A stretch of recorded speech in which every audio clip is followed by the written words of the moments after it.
Hi hello friends, నేను మీ BTech మచ్చా. నిన్న release అయిన మత్తు వదల 2 మూవీ అయితే చూడడం జరిగింది ఫ్రెండ్స్.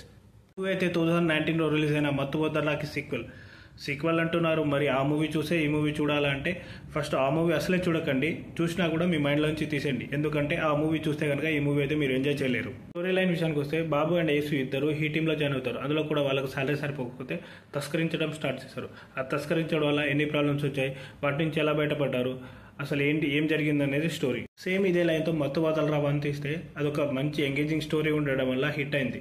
కానీ ఇందులో ఏమైందంటే దాన్ని కామెడీ జానర్గా మార్చేసి మూవీని అయితే చెడగొట్టేశారు ఫ్రెండ్స్. సత్యగారి కామెడీ తప్ప ఏం వర్కౌట్ అవ్వలేదు. లాస్ట్కి వచ్చే ట్విస్ట్ అయితే ఈ ట్విస్ట్ కోసమేనా మన మూవీ అంతా వెయిట్ చేసింది అనిపిస్తుంది. సత్యగారికి మంచి క్యారెక్టర్ పడ్డది. ఆ క్యారెక్టర్ వల్లే జనాలందరూ ఎంటర్టైన్ అయ్యారు.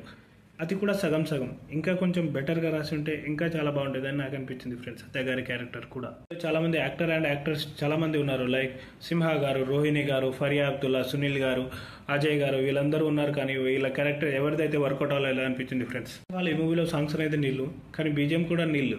ఇలా అయితే ఎలా కాలభైరవ గారు మీరు మ్యూజిక్ ఇచ్చారు కదా.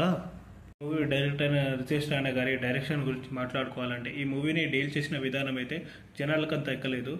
యాజ్ కంపారిటివ్లీ వాళ్ళ మైండ్లో అయితే ఫస్ట్ పార్టే రన్ అవుతుంది. దాన్ని బట్టి సెకండ్ పార్ట్ అనేది ఉండేలా చూసుకోవాలి, కానీ అది అంతలా ఉండకపోవడం అనేది మైనస్. ఈ మూవీని వేరే విధంగా డీల్ చేస్తుంటే ఇంకా బాగుండేదని నా ఫీలింగ్ ఫ్రెండ్స్. మీరు ఈ మూవీ చూసారా? మీకు మూవీ ఎలా అనిపించిందో మాతో కామెంట్లో షేర్ చేసుకోండి. మా వీడియో కనుక నచ్చితే లైక్, షేర్, సబ్స్క్రైబ్ చేసుకోండి ఫ్రెండ్స్. మూవీ చూసాకైతే నేనైతే రేటింగ్ ఇవ్వలేను ఫ్రెండ్స్, బికాస్ నేను ఒక సినిమా ప్రియుడిని. ఒక సినిమాని సినిమాలకే చూస్తాను. నా ఎక్స్పీరియన్స్ అనేది మీతో షేర్ చేసుకుంటాను, కానీ ఈ మూవీకి ఇంత రేటింగ్, ఆ మూవీకి ఇంత రేటింగ్ అని అయితే నేనైతే చెప్పలేను ఫ్రెండ్స్.